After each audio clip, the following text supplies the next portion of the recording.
하나님의 말씀은 레위기 25장 23절로 시작합니다. 구약은 이스라엘 민족에게 준 말씀입니다. 신약은 교회에게 주신 말씀이고, 이스라엘 민족은 정치와 경제, 종교, 사회 모든 것이 일치된 종교 국가였습니다. 신약은 종교 단체죠. 정치라든지 경제라든지 사회 그러한 것들은 왕이 다스리는 그런 시대에 주신 말씀이기 때문에 구약은 민족적인 그런 배경 속에서 해석을 해야 되고요. 신약은 교회라고 하는 그런 상황 속에서 해석을 해야 되거든요.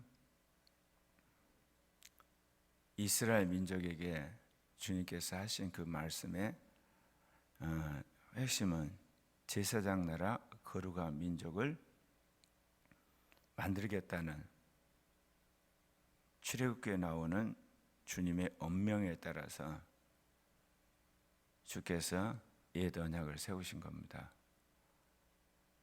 그러한 관점에서 주님은 이스라엘 민족을 축복하기도 하고 징계하기도 하고 심지어 망하게 하고 다시금 포로에서 돌아오게 하는 오직 제사장 나라 거룩한 민족이라는 관점에서 말씀을 하신 거죠. 오늘 읽은 말씀에 보면 토지는 신유제예요. 우리는 토지 그러면 국유제 아니면 사유제라 그러잖아요. 이스라엘은 하나님의 소유예요. 신유제.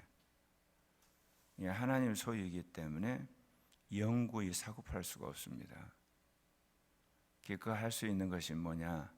희년까지 그 날짜를 계산해서 경영권을 팔 수밖에 없을 때는 팔고 때가 되면 그 경영권을 다시금 회수를 하는 거죠. 오늘 말씀해 보면 토지를 영구히 파지 말. 그러면 왜 주님께서 토지는 내 거라고 이야기를 하셨냐면 인간의 경제적인 부익부, 빈익빈 이게 어디서 발생을 하냐면 그 당시에 삶의 터전인 이 토지에서 발생을 하거든요. 토지를 많이 가지게 되면 부자가 되고 적게 가지면 가난하게 됩니다. 이제 오늘날은 이게 좀 달라져서 오늘날은 자본을 많이 가지고 있으면 부자가 되고 자본이 없으면 점점 가난해져 가죠. 자본주의 사회에서는 돈을 버니까 자본이 많으면 부자가 되고 자본이 없으면 점점 가난해져요. 마찬가지로 농경사에서 자본은 토지이기 때문에 토지가 많으면 점점 부자가 되고 토지가 없으면 가난해지기 때문에 50년이 되면 원래 주인한테 돌려보내도록 주님이 말씀하신 거예요. 그래서 50년 만에 사회가 다시금 평등한 사회로 돌아가게끔 제도적으로 그렇게 말씀을 하신 겁니다. 그런데 이러한 것과 더불어서 이제 그 토지가 대대로 보존되기 위해서 결혼 제도도 수혼제를 만들었어요. 그 당시에 땅의 이제 소유권은 장자상속인데 형님이 죽으면 예를 들면 그 밑에 있는 동생이 형수하고 동거를 해서 자녀를 낳으면 그 아들을 형님 이름으로 올리는 양자제도, 이게 수혼제예요. 그 이유가 형님의 소유의 땅이 주인 없는 땅이 돼서 어디로 사라지지 않고 계속해서 그 땅을 보존해야 되기 때문에. 그래서 하나님은 이스라엘의 사회 경제적 시스템의 근간을 이 토지 제도로 주님께서 만들어 놓으신 거죠. 토지는 내 소유고 희년까지 필요에 따라 토지를 팔 수는 있지만 이제 자기의 능력이 되면 다시 물을 수 있다. 너희는 거류민이요 동거하는 자로서 나와 함께 있느니라. 그래서 하나님 봤을 때 토지는 자신의 것인데 이 땅에 사는 이스라엘 백성들은 나그네라는 거죠. 거류민이요 동거하는 자다. 그러면서 나와 함께 있다. 그런 표현을 하세요. 제가 한때 학생운동할 때는 이 레위기를 보면서 참 좋은 제도다 그렇게 생각을 했댔어요. 왜냐하면 자본주의 비판적이어가지고. 근데 이 제도는 하나님이 소유일 때 시스템이 돌아가게 돼 있어요. 여기서 이제 본따 가지고 저번에 추미애가 토지 공유제 이야기를 했거든요. 이것은 이것과는 전혀 다른 겁니다. 왜 그러냐면 토지 국유제가 되기 때문에 권력을 잡은 사람들이 토지를 마음대로 해버려요. 그럴 바에는 토지 사유제가 더 낫습니다. 각자가 토지를 소유하고 그걸 관리하고 그리고 그것을 매매하도록 하는 것이 토지 관리에 더 낫습니다. 토지 국유가 되면 실은 권력을 가진 사람들의 집단적 소유가 돼서 이 토지 이용이나 모든 부분에서 문제가 생기죠.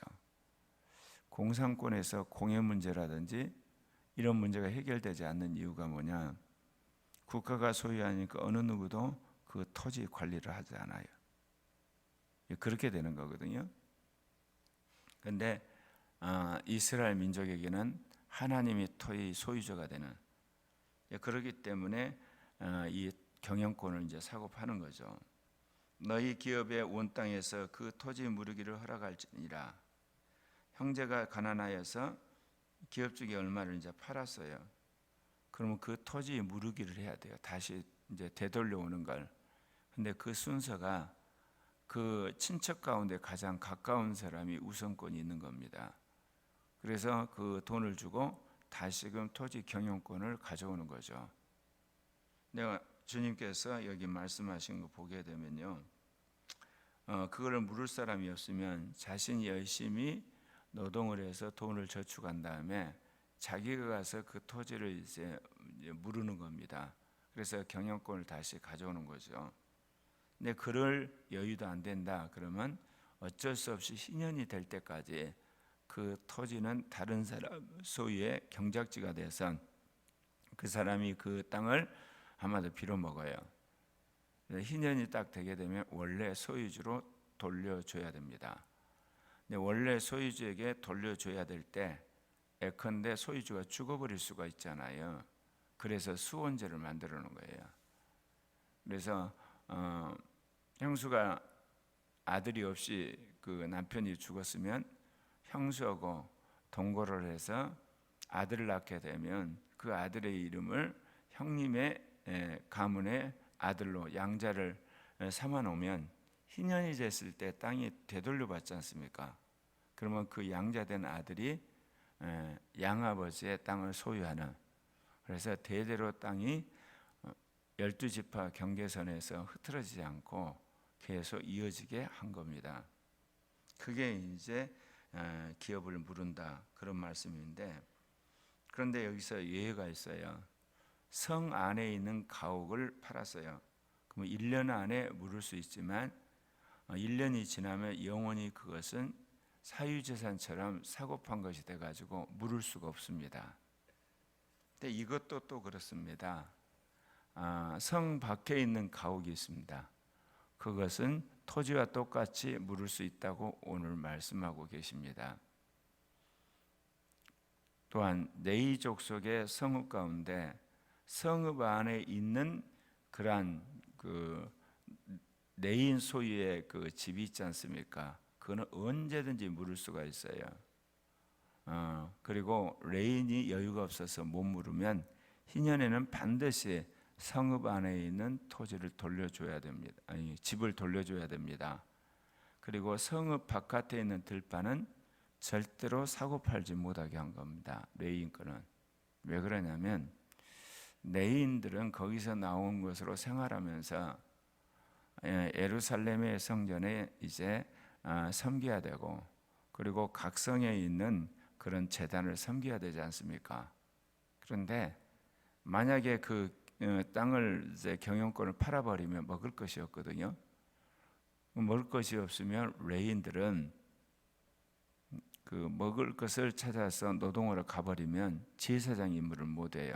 그리고 제단을 섬기는 일을 못해요. 그러니까 이거는 아예 처음부터 그 땅을 저당 잡히는 경영권을 뺏기는 일을 못하게 하도록 아예 이 법으로 주님 막아버린 거예요. 그래서 레인의 토지는 경영권을 사고팔 수 없다. 그렇게 함으로 레인이 새끼밥 먹고 살 수 있게끔 주님이 말씀을 하신 겁니다. 오늘날만 철저하게 경제적인 어떤 그 권리를 보장을 해서 그 대신 너희들은 열심히 성전을 섬기고 또 제사 일을 하는데 열심을 내라. 이제 그런 제도입니다.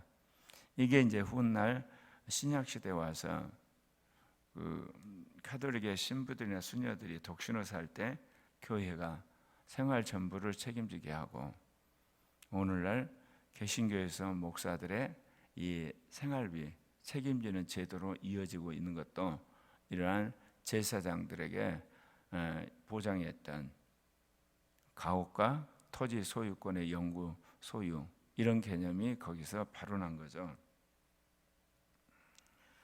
그러면서 주님이 말씀하시기를 내 형제가 가난하게 되어 빈손으로 내 곁에 있거든 너는 그를 도와 거류민이나 동거인처럼 너와 함께 생활하게 하라.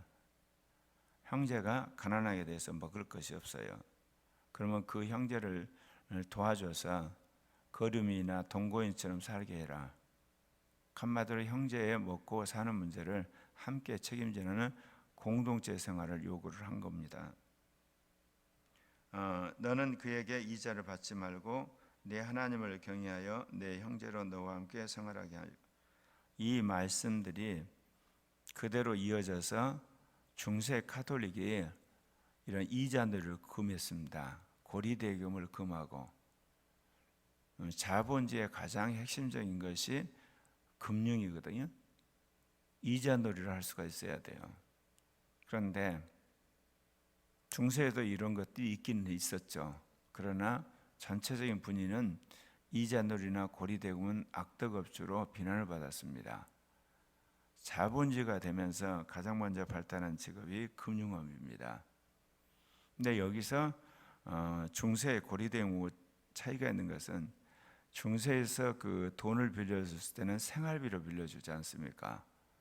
그리고 그렇기 때문에 이게 생산적이질 않아요.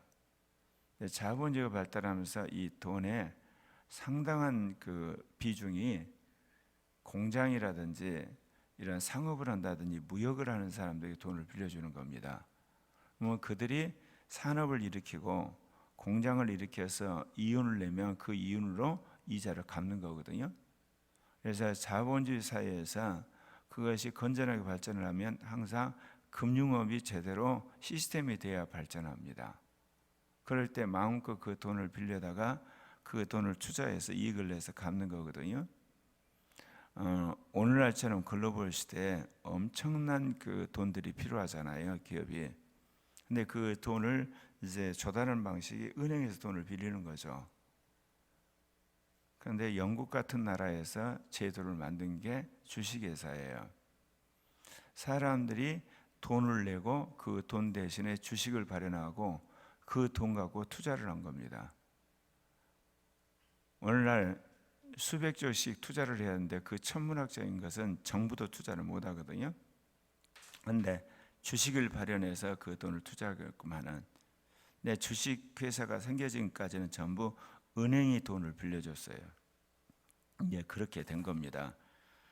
그렇게 이제 자본주의가 발달했는데, 이 중세 가톨릭 시대까지는 고리대금이나 이런 이자놀이 하는 것이 사회적으로 굉장히 터부시되는, 그럼에도 불구하고 도시국가들 있지 않습니까? 특히 이탈리아에 그게 많았는데 네덜란드라든지 이런 도시국가에서는 계속해서 이런 금융업이 발달했고, 거기서 오늘날 자본주의 명화가 싹 트게 되는 거죠. 왜냐하면 무역을 해야 되고 상업을 해야 되고 간에 수공을 하는데 필요한 돈들을 빌려주고 그 이자를 받았던 겁니다. 그런 이제 가문들이 오늘날도 세계 자본을 쥐고 있죠. 그 자본을 주로 유대인들이 쥐고 있는데 그런 겁니다. 그러니까 우리가 이 레위기에 나오는 이 말씀을 읽다가 그런 어떤 시대적 흐름을 보게 되면 현기증을 일어나죠. 분명히 여기서는 주님께서 이자를 받지 말고 내 하나님을 경외하여 내 형제로 너와 함께 생활하게 하라. 근데 이 내용도 정확하게 보면 같은 형제에게 그렇게 하라 그런 이야기예요. 가까운. 근데 이것이 중세 카톨릭 때 전반적으로 이자놀이 못하게 한 겁니다. 그래서 청빈하고 검소하고 그리고 순종하고 그런 미덕 속에서 중세가 그렇게 왔어요. 근데 이게 종교개혁과 르네상스 시민혁명을 거치면서 완전히 그것이 이제 벗겨져 버리죠. 그래서 돈이 돈을 먹는 자본주의 시스템으로 들어가게 됩니다. 그래서 제가 성경을 문자적으로 해석하지만 적용은 문자적으로 적용하면 안 됩니다. 마음대로 적용한 게 아니라 문자적으로 해석한 그 정신 안에서 그 시대에 맞게 적용을 해야 되는 거거든요. 이런 정신이 어디에 이어지냐? 신약 성경에 오면 돈은 일만하게 뿌리라고 그렇게 나오잖아요. 그래서 초대교회에도 돈을 굉장히 터부시했죠. 그래서 공동체 생활을 하고 그런 전통이 중세 카톨릭까지 계속 이어진 겁니다. 근데 이제 이것이 자본주의 시대에 오는데 거기에 주도적 역할을 한 사람들이 청교도였어요. 청교도들이 개인적 삶에 굉장히 근검전략하고 깨끗하게 삶을 살았는데 부의 축적은 하나님의 축복이라고 하는 그런 소명의식을 발견하게 되는데 그 일에 중요한 역할을 한 사람이 칼빈입니다. 칼빈이 한편에서는 예정론을 이야기를 하고 이 청지기의 어떤 직업의 소명 이야기를 하면서 정신적인 어떤 사상적인 근거를 마련해 주므로 자본주의가 발달하게 됐죠. 그러나 이제는 기독교 정신과는 아무 상관없이 자본주의 시스템이 작동하고 있습니다. 민주주의도 그 말씀 드렸죠. 카톨릭교에서 개신교가 이제 나왔는데 그게 종교적으로는 카톨릭교 개신교니까 카톨릭 지역은 카톨릭 군주들이 통치를 하니까 개신교 지역은 이제 개신교 군주들이 통치를 해야 돼요. 그러니까 개신교 군주와 카톨릭 군주가 서로 자기 관할 지역과 또한 자기가 통치할 그 국민들이 이제 서로 중복이 되잖아요. 그러니까 카톨릭 군주는 카톨릭 국민, 개신교 군주는 개신교 교인 이를 다스리자. 그래서 종교의 자유가 거기서 주어지게 된 겁니다. 그러다가 미국의 독립전쟁이 있으면서 신앙의 자유를 위해서 갔던 사람들 아닙니까? 거기서 비로소 개인의 종교의 자유를 헌법이 보장하는 수정헌법 1조에 그게 나온 겁니다. 국가가 이 종교활동을 절대 탄압하지 못하도록 그렇게 이야기하는 거죠.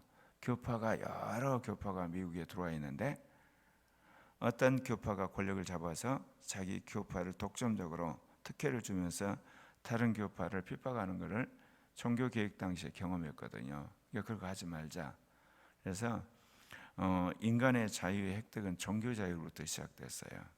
그러다가 나중에 이제 정치 자유, 경제 자유, 이런 문화의 자유 이것으로 확대되고 나중에 그것이 이제 평등 사상이 되면서 평등하게 된 겁니다. 오늘 이 4개에 나오는 말씀은 이제 토지 무르기인데 이것을 이제 영적으로 적용하자면 예수님이 오셔서 당신이 피를 흘리고 죽으심으로 우리의 죄값을 치르고 우리를 한마디로 샀어요. 이 토지 무르기가 예수님이 십자가의 피를 통하여서 우리를 샀다고 하는 그런 무르기로 이해를 할 수가 있어요. 그게 여기 나오는 그 무르기가 가을인데 구원하다, 구속하다는 뜻과 통하다는 것. 그래서 이제 이것 때문에 신학적으로 논쟁이 되죠. 누구한테서 샀냐? 자칫 생각하게 되면 사단한테 샀다 그렇게 생각이 쉽죠. 왜냐하면 그 이방인이 사단의 손아귀에 있잖아요. 예수 믿기 전에는. 그러니까 이 값을 사단한테 지불하고 사단에 샀다. 논리적으로 그렇게 추론하기가 쉬워요. 그게 아니라 하나님이 죄를 지는 모든 사람들은 그 죄값으로 인하여서 하나님께서 그 죽음이라고 하는 그 올무 속에 집어넣었거든요. 그런데 하나님이 정한 그 법을 하나님이 이제 값을 치른 거죠. 당신의 아들 예수를 통해서 그 값을 치르고 이제 죽음의 소나기에 있었던 그 영혼들을 다시 사온 겁니다. 그게 예수 그리스도를 통한 인류의 해방입니다. 하나님이 정한 그 법을 하나님이 깨트린 게 아니라 아들을 피를 통해서 값을 치르고 그거를 그 영혼을 다시 되찾아오는 것. 물론 그 과정 속에서 사단이 그 영혼을 지배하고 있었죠. 그래서 예수님이 십자가에서 죽으실 때 다 이뤘다는 이야기를 하셨는데 그 원어 뜻이 다 지불했다 그런 의미입니다. 이제 인간 구속을 위한 값을 예수님이 다 지불함으로 채무에서 벗어났다 그런 뜻입니다. 그래서 이 토지 무리기는 신약에 와서 예수님이 피 흘려 주심으로 우리의 죄값을 치르고 우리를 구원했다. 그 무르기 사상으로 이어지는 거고, 그러나 그것만이 되는 게 아니에요. 예수님이 재림해서 이 땅을 물으십니다. 그래서 이 땅을 다시 되찾으세요. 그게 천년왕국입니다. 그래서 인간이 죄를 지음으로 말미암아 인간이 죽음의 노예가 되고 이 세상이 더러워짐으로 그러한 사망의 권세 안에 노래해 있는데, 그리고 이제 그걸 사단이 지배하게 됐는데 예수 그리스도가 오심으로 인간을 물었고 재림하셔서는 땅을 물으십니다. 그리고 나서 새하늘과 새 땅으로 들어가게 되는 겁니다.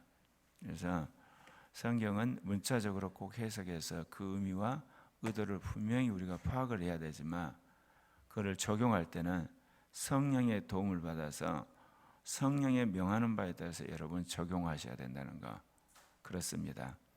그래서 제가 제2 종교개혁은 성령으로 돌아가라는 겁니다. 성경으로 돌아가게 되면 3000년 전으로 돌아가 버려요. 문화가 2000년 전으로 돌아가 버리고 500년 전으로 역사에서 가장 앞서가는 기독교인들이 21세기가 되면서 역사의 가장 퇴행적인 집단이 되어버린 이유가 성경을 직접 해석하고 직접 적용하니까 그럼 과거 문화로 가야 되죠. 그렇게 되는 겁니다. 그래서 우리가 자꾸 말씀하는데 그 말이 오늘날 우리에게 엄청난 독소가 된다는 기억하셔야 돼요.